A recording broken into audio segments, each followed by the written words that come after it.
Bonjour à tous, alors aujourd'hui on va parler de la sécurité quand on utilise une débroussailleuse, donc je suis bien placé pour savoir puisque j'étais paysagiste pendant des années. En parlant de la sécurité pour vous-même, la sécurité pour les autres personnes de votre entourage et la sécurité des biens et des matériels. Alors déjà le plus important bien sûr ça va être la sécurité pour vous-même. Alors ça commence déjà par vous protéger les yeux et le visage. Il ne faut pas sous-estimer la puissance et la dangerosité d'une débroussailleuse. Moi, par exemple, j'ai connu quelqu'un qui était borgne parce que il travaillait dans les espaces verts et puis un collègue, avec une débroussailleuse, lui a balancé un caillou dans l'œil. Et du coup, voilà, il a eu un œil crevé, un œil de verre jusqu'à la fin de sa vie. Donc voilà, c'est des choses qui peuvent aller très vite. Alors pour se protéger les yeux, c'est très simple. Il suffit de se mettre des lunettes. Alors attention, ne mettez pas des lunettes comme certains font, des lunettes de vélo ou des lunettes de ski, bien que ces lunettes couvrent bien les yeux, tout simplement parce que le matériau n'est pas assez résistant. Si vous avez un caillou qui vient dans des lunettes de vélo ou des lunettes de cyclisme ou des lunettes de ski, ben, vos lunettes vont voler en éclats. Donc il vous faut des lunettes de sécurité. Vous allez dans un magasin, n'importe quel magasin de bricolage ou voilà, même à Carrefour, hein, vous achetez des lunettes de sécurité. Donc ça, c'est la première protection. Sinon, vous pouvez aussi utiliser une grille qui vous couvre le visage. Le problème de la grille, c'est qu'il peut y avoir des cailloux qui passent en dessous. C'est des choses qui peuvent facilement arriver. Les cailloux peuvent passer en dessous. Et en plus, la visibilité est un petit peu moins bonne qu'avec les lunettes. Moi, ce que je vous recommande, c'est soit porter des lunettes, soit porter une grille de protection, mais avec des lunettes en dessous. Voilà, faut pas avoir peur de mettre les deux. Il n'y a pas forcément de. Vous n'êtes pas obligé de faire un choix entre les lunettes ou la grille. Vous pouvez très bien mettre les deux. De toute façon, si vous débroussaillez votre jardin, que vous en avez pour une heure, voilà. Mais, même si c'est pas le top du confort, c'est pas bien grave, hein. Les grilles de protection, vous en avez qui se clipsent directement sur le casque anti-bruit. Justement, on va en venir au casque anti-bruit. Donc le casque anti-bruit, je vous déconseille de prendre des bouchons. Prenez un vrai casque. Parce que il faut savoir que le bruit est nuisible à partir de 75 décibels. C'est-à-dire qu'à partir de 75 décibels, vos oreilles commencent à souffrir, mais vous ne le sentez pas. C'est à des degrés plus élevés que vous allez commencer à sentir la douleur. Donc il ne faut pas se fier à sa douleur. Il ne faut pas attendre d'avoir mal aux oreilles. Et en réalité, les bouchons et les casques anti-bruit ne réduisent pas énormément le bruit. Les bouchons, déjà, il faut savoir bien les mettre, il faut vraiment bien les enfoncer dans les oreilles. Ça se salit, c'est pas forcément pratique. Donc je vous conseille vraiment pas d'utiliser des bouchons. La plupart du temps, les gens qui utilisent des bouchons, ils les enfoncent pas bien, ils les mettent pas bien, donc ça sert à pas grand chose. Investissez dans un vrai casque. Vous avez des bons casques à une vingtaine ou une trentaine d'euros. Je vous recommande les casques Peltor. Pourquoi? Puisque moi j'ai fait mes recherches, j'ai essayé de trouver le casque qui réduit le plus de décibels. Et le casque que j'ai trouvé qui réduit le plus de décibels, c'est le Peltor 3 rouge, avec, donc il est noir mais avec une bande rouge. Et il réduit le bruit, si mes souvenirs sont bons, il me semble que c'était 26 décibels, ce qui en réalité n'est pas énorme, mais c'est le maximum. Donc si déjà un gros casque comme ça ne réduit que de 26 décibels, imaginez le reste, imaginez les bouchons quand ils sont mal mis, imaginez les casques légers, etc.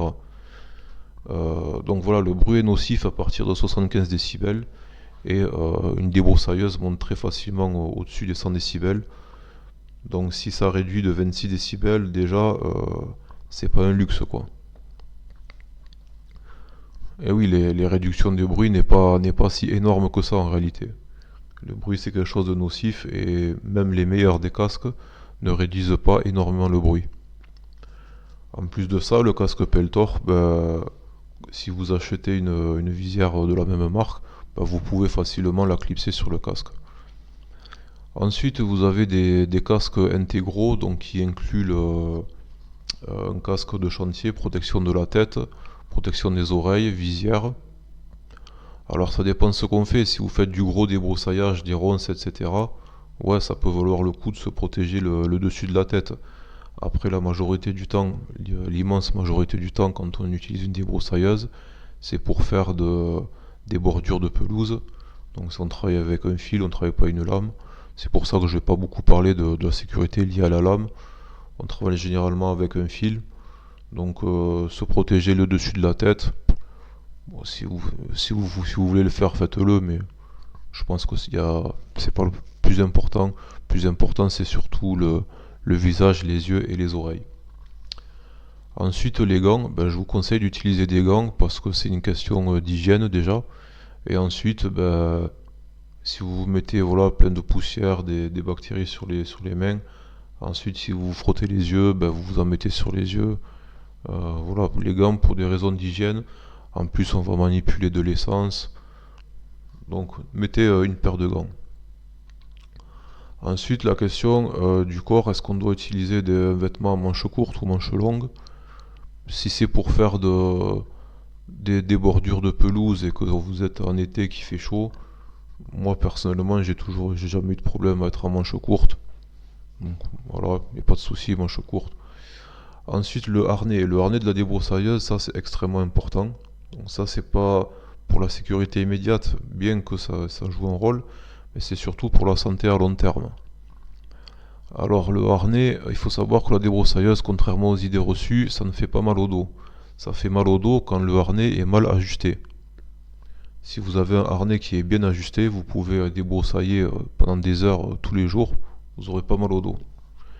Qu'est-ce que c'est un harnais bien ajusté? C'est un harnais qui vous colle au corps au maximum.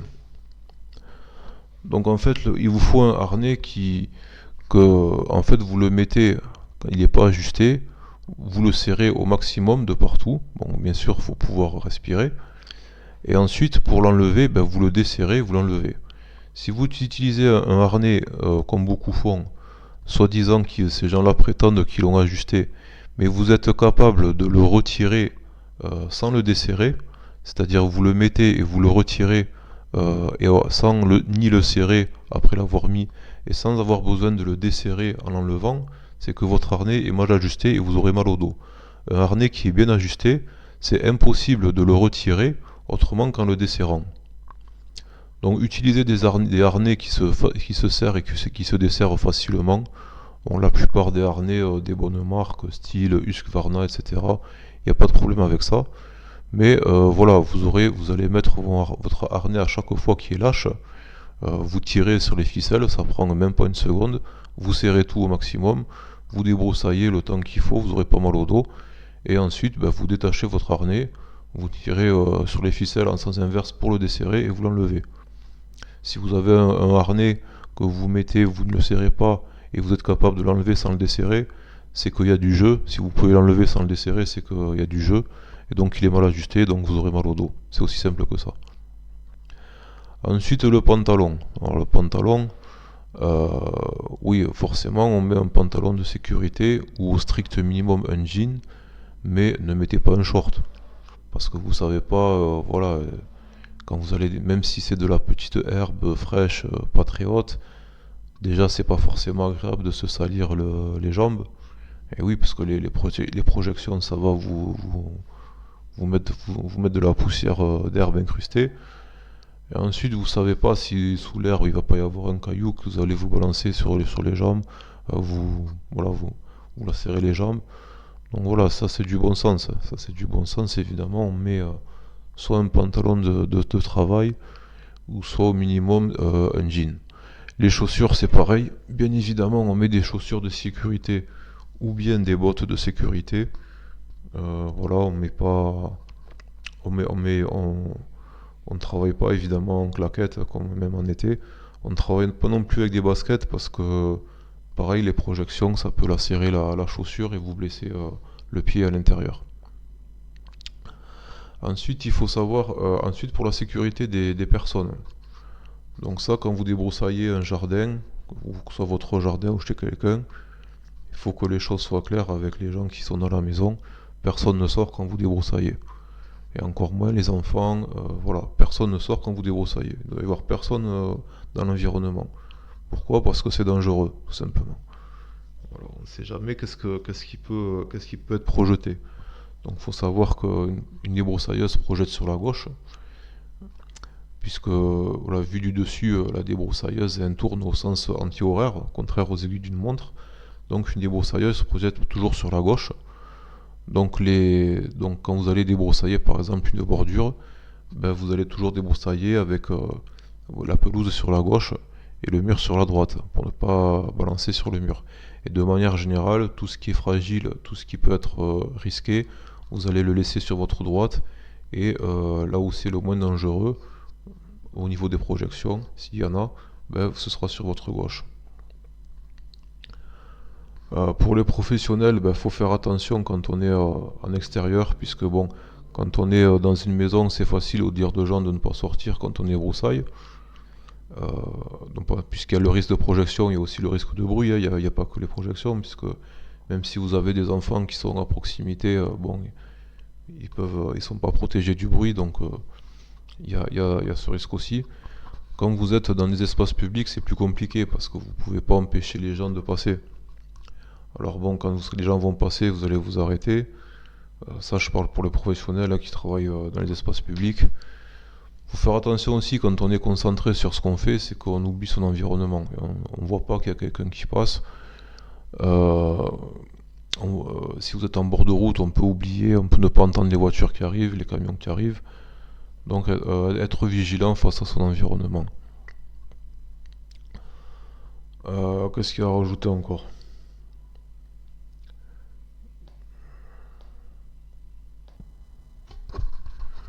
Alors le bon sens évidemment vous dit que si vous débroussaillez un jardin, un terrain, faites quand même un tour du terrain avant de commencer à débroussailler.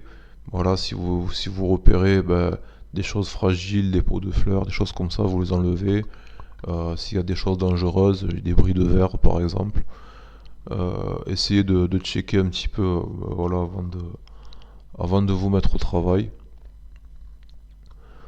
Alors les débroussailleuses, comme je vous ai dit, généralement on les utilise pour faire des bordures. Donc tout ce que je vous dis, c'est largement suffisant pour faire les bordures, faire les tours d'arbres. Faites attention aux arbres, pas y aller trop fort pour pas lacérer l'écorce. Après, pour ce qui est du gros débroussaillage, vraiment du gros, hein, vraiment des ronces, des trucs épais, des champs, etc. On peut utiliser des lames. Donc les lames c'est pareil, mais c'est encore plus dangereux. Les projections sont encore plus puissantes. Donc dans les cas de gros débroussaillage, beaucoup de gens, certaines personnes utilisent des tabliers. Donc des tabliers en cuir ou dans d'autres matériaux qui couvrent intégralement des manchettes sur les avant-bras, des casques, des visières encore plus renforcées. Ça c'est pour le débroussaillage forestier ou semi-forestier.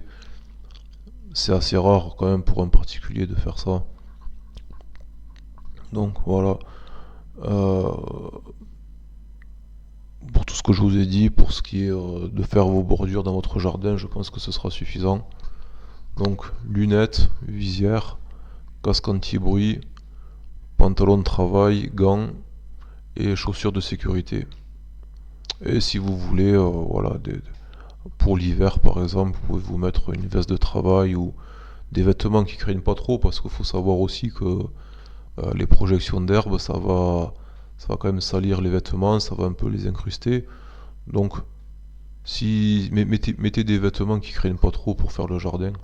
Voilà, voilà, pas des trucs que vous comptez vous porter dans votre vie de tous les jours, parce que ça va s'abîmer, ça peut se déchirer, peut y avoir vraiment des poussières fines d'herbe incrustées qui auront du mal à partir. Voilà.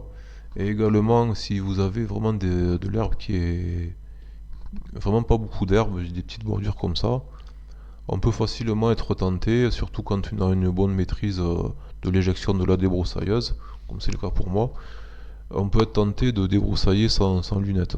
Alors, à un moment donné, je me disais, bon, j'ai une maîtrise élevée, je peux débroussailler sans lunettes. Déjà, c'est une erreur, c'est une grosse erreur, parce que, comme je vous ai dit, on n'est jamais à l'abri d'une projection. Mais ensuite, je l'ai pas fait longtemps ça, parce que j'ai remarqué qu'à la fin de la journée, j'avais les yeux qui me piquaient.